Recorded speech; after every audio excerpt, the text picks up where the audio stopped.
Back ground یہ ہے کہ پڑھی میں نے جیوگرافی ہے اور وہ بھی فزیکل جیوگرافی جس پہ ہائیڈرولوجی بھی اس کا حصہ تھا، اور کی میں نے صحافت تقریباً پوری عمر، اور اب زیادہ کلائمیٹ چینج اور انوائرمنٹ کے حوالے سے میں ان چیزوں کے اوپر نظر رکھتی ہوں۔ اور دریائے سندھ سے میرا رشتہ یہ ہے کہ پاکستان کا پہلا ایکسپیڈیشن جو تھا، جو کہ جہاں سے داخل ہوتا ہے کارگل کے پاس سے دریائے سندھ، میں اس کا حصہ تھی۔ اپنے سفید بالوں کی لاج رکھتے ہوئے میں نے وائٹ واٹر رافٹنگ نہیں کی، لیکن تربیلا سے نیچے تک جہاں سمندر میں گرنا چاہیے جو کہ نہیں گر رہا تھا اس سیزن میں بھی، اس پہ میں نے دریا کے اوپر سفر کیا ہے۔ تو میں نے سڑک سے نہیں دیکھا، میں نے کتابوں سے نہیں پڑھا، صرف میں نے دریائے سندھ کو ہر جگہ دیکھا۔ اور دریائے سندھ کے لیے میرے جو ایک جذبات ہیں وہ ٹوٹلی ٹرانسفارمیٹیو تھے میرے اپنے لیے، کہ میں فیل کرتی ہوں کہ ہم صرف اس پہ باتیں کر رہے ہیں، ہمیں اس کے لیے یہ جو مزاحمت کی تحریک تھی یہ میرے خیال میں ایک پہلا قدم تھا۔ اور اس میں جو سب سے بڑی بات یہ ہے کہ پرامن تحریک تھی، بہت ووکل تحریک تھی، اور اس نے ایک سنگل پوائنٹ ایجنڈا پہ اتنے مختلف خیالات کے مختلف جو ایکسپیرینسز کے لوگ تھے ان کو اکٹھا کیا۔ آج میں یہاں پہ حصار فاؤنڈیشن کو بھی ریپرزینٹ کر رہی ہوں۔ سیمی کمال آ نہیں سکیں جو اس کی چیئر ہیں، اور ان کا یہی پیغام ہے سب کے لیے کہ جیسے حصار فاؤنڈیشن ایک تھنک ٹینک ہے،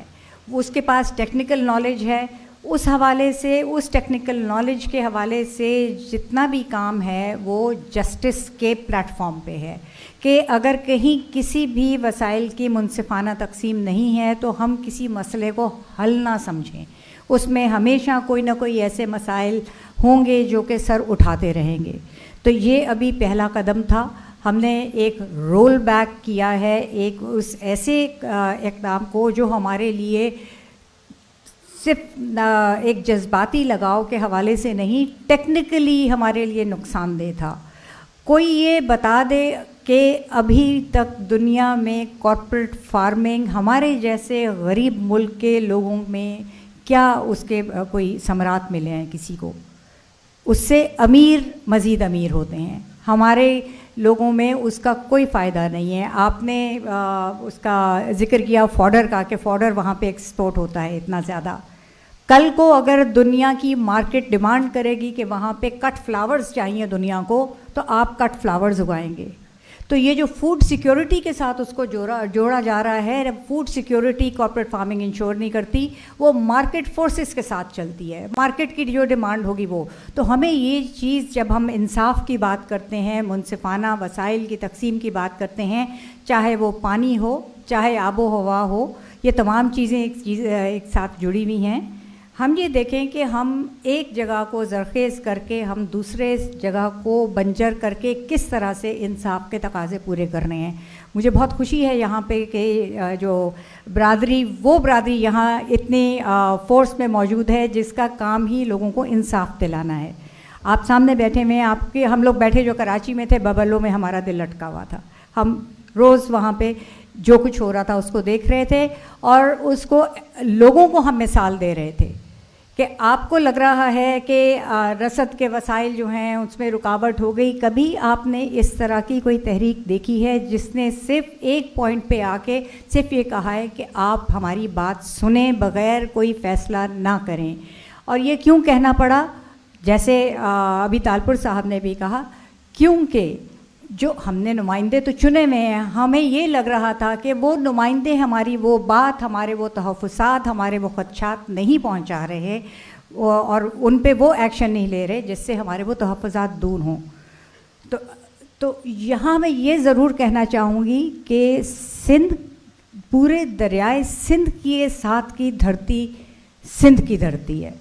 سندھ کی ایڈمنسٹریٹو باؤنڈریز کو ہم صرف سندھ نہ سمجھیں۔ دریائے سندھ میں اگر سندھ کی باؤنڈری سے اوپر تمام پولیوشن وہاں پہ ڈمپ ہوتی ہے، اگر کشمور سے نیچے آپ کے تمام دوسرے دریاؤں کی آلودگی آ رہی ہے سندھ کے اندر، تو ہمیں اس پہ بھی پریشان ہونا چاہیے اور اس کے لیے بھی کام کرنا چاہیے۔ یہ ایز این انوائرمنٹلسٹ، یہ آئی تھنک یہ چیزیں وہ ہیں جو کہ آلریڈی ڈاکیومنٹڈ ہیں۔ कैसर ने ये कहा कि है वहाँ पे इंडिया में बहुत इसके ऊपर रिसर्च भी होती है, बातचीत भी होती है इंडस वाटर ट्रीटी पे, जिसका बराह रास्त तो इस हमारे सिंध के कनाल्स के मसले से ताल्लुक़ नहीं है, लेकिन बिलवास्ता ताल्लुक़ तो है। अगर कोई भी पानी में कमी आएगी तो उसका असर हम पे पड़ेगा, और डाउन स्ट्रीम लोअर रिपेरियन पे सबसे ज़्यादा पड़ेगा। हम डेल्टा की तबाही देख चुके हैं। जितने लोग इस तहरीक में बात करते रहे कि भाई पानी इतना तो जाता है, ज़ाया होता है, समंदर में ज़ाया होता है, उनमें से हर शख्स को कोई ना कोई एक बड़ी बस के अंदर भर के पहले कोई खारोचान ले आए या केटी बंदर ले जाए, तो उन्हें पता चले कि पानी का ज़िया क्या होता है। वो पानी का ज़िया नहीं है कि जो ऊपर कर रहे हैं कि हम अभी तक वो फ़िरौन मिस्र के ज़माने की आबपाशी कर रहे हैं, क्या वो ज़िया नहीं है? उसके ऊपर उसकी रुकावट के लिए कोई क्यों बात नहीं करता है? पानी हमारे सिस्टम में कमोबेश जितना था वो है, उसका सेंसिबल, साइंटिफिक और मुनसिफाना तकसीम ज़रूरी है और इस्तेमाल ज़रूरी है। और ये मैं एक और जगह पहले भी कह चुकी हूँ कि इन कनाल्स के मामले पे जब बातचीत नसीर और मैं कह रही थी कि हम लोग कहीं इकट्ठे ही कहीं अंदर बंद होंगे, लेकिन मुश्किल ये है कि ये इनके साथ शायद एक दो और भी लोग हों। मैं बात ये है कि जब आप बात कर रहे हैं कि किस तरीके से इस पे बातचीत नहीं होती, मैंने जिनसे भी बात की उसमें एकेडेमिया के लोग मौजूद थे। आपकी टंडोजाम यूनिवर्सिटी है, आपके एरिड एरिया यूनिवर्सिटीज़ हैं, आपके यहाँ आपकी वाटर के इंस्टीट्यूट्स हैं, आपके मेहरान यूनिवर्सिटी के अंदर एक वर्ल्ड क्लास इंस्टीट्यूट है। किसी वहाँ के एकेडमिक ने ये नहीं कहा कि हमसे मशवरा किया गया है, हमसे पूछा गया है, उसके बाद वो जो भी करें, ज़ाहिर है राइट ड्राफ्ट शॉट की एक हमारे यहाँ एक ट्रेडिशन है, लेकिन किसी से टेक्निकली कोई मशवरा नहीं किया गया। लम्स में एक WIT water in technology institute है, वो कहते हैं कि हमें कुछ पता ही नहीं, हमें अपनी डिग्रियां फाड़ देनी चाहिए और हमें यहाँ पे तालीम देनी बंद कर देनी चाहिए क्या, कि हमसे जब पूछना ही नहीं है तो आपने इतने बड़े बड़े ये इंस्टीट्यूट क्यों बंद किए हैं। किसी तरीके से ये कनाल्स का जो चोलिस्तान का मंसूबा है, थ्रू कनाल्स ग्रीन ज़रूर करें पाकिस्तान को, और बहुत से तरीके हैं ग्रीन करने के, through canals it was unjustifiable technically and also from the point of view of justice. तो हमें इसमें ये पहली अभी एक वो आपने रोड ब्लॉक जो है वहाँ पे खड़ा किया है।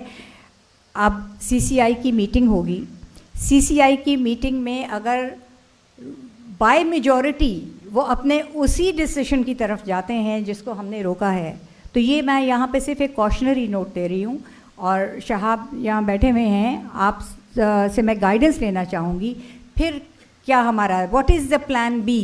कि अगर वो कहते हैं जी मेजॉरिटी डिसीजन इसी के हक़ में है, तो अब आप पहले तो कह रहे थे मीटिंग नहीं हुई, अब मीटिंग ने भी यही कह दिया है, what is the way out? क्या कमीशन, जो कि उसकी प्रोविज़न है, एक कमीशन बनाया जाए जिसमें सारे जो टेक्निकली साउंड लोग हैं, जो टेक्निकली नॉलेजेबल लोग हैं, वो वहाँ बैठ के मशवरा दें और फिर उसके ऊपर CCI फैसला करे। देखिए आप यहाँ पे इतने हमारे लॉयर्स मौजूद हैं यहाँ पे, क्या अमाइकस क्यूरी नहीं अपॉइंट करते? जजेस भी जो हैं वो अक्ले कुल तो नहीं हैं यहाँ, वैसे हर एक को अक्ले कुल बनने का शौक़ है, लेकिन वो भी अपने लिए expert of the field appoint करते हैं, जो कि उनको बताते हैं कि किस चीज़ के लिए आपको क्या नॉलेज होनी चाहिए। तो इसी तरीके से CCI के मेंबर्स बेशक उसमें आपकी वो इक्वेशन अगर सही भी हो जाती है, सिंध के मेंबर्स भी वहाँ आ जाते हैं, do they have the technical expertise to take a decision जिसके ऊपर इतने करोड़ों लोगों का रोज़गार और माहौलियात का इन्हिसार है, माहौलियात की सेहत का। हम क्लाइमेट चेंज का ढंढोरा तो पीटते हैं, लेकिन क्लाइमेट चेंज के तनाजुर में अगर हम ये देखें तो ये हम जितना अपने वसाइल को बचाएंगे नहीं, उतना ही हमारे लिए, बल्कि हमारे फ्यूचर के लिए वो तबाहकुन है। मैं बहुत वक्त यहाँ नहीं लूँगी, मैं सिर्फ ये कॉशनरी नोट देना चाहती थी कि आपके मुल्क में बहुत टेक्निकली साउंड इंस्टीट्यूशंस भी हैं, इंडिविजुअल्स भी हैं, उनकी एक कोalition बनाएं और इससे पहले कि CCI की मीटिंग हो ये तजावीज़ वहाँ पे पब्लिकली, ना सिर्फ वहाँ पे पब्लिकली शेयर करें, क्योंकि ये भी एक प्रेशर बनाने का तरीका है कि आप उनको ऑल्टरनेट दें। ज़रूरी नहीं है कि वो जो बात कहें हम उनसे कहें कि अच्छा अब तो मीटिंग हो गई, अब हम क्या करें, अगला हमारा क्या स्टेप होगा। तो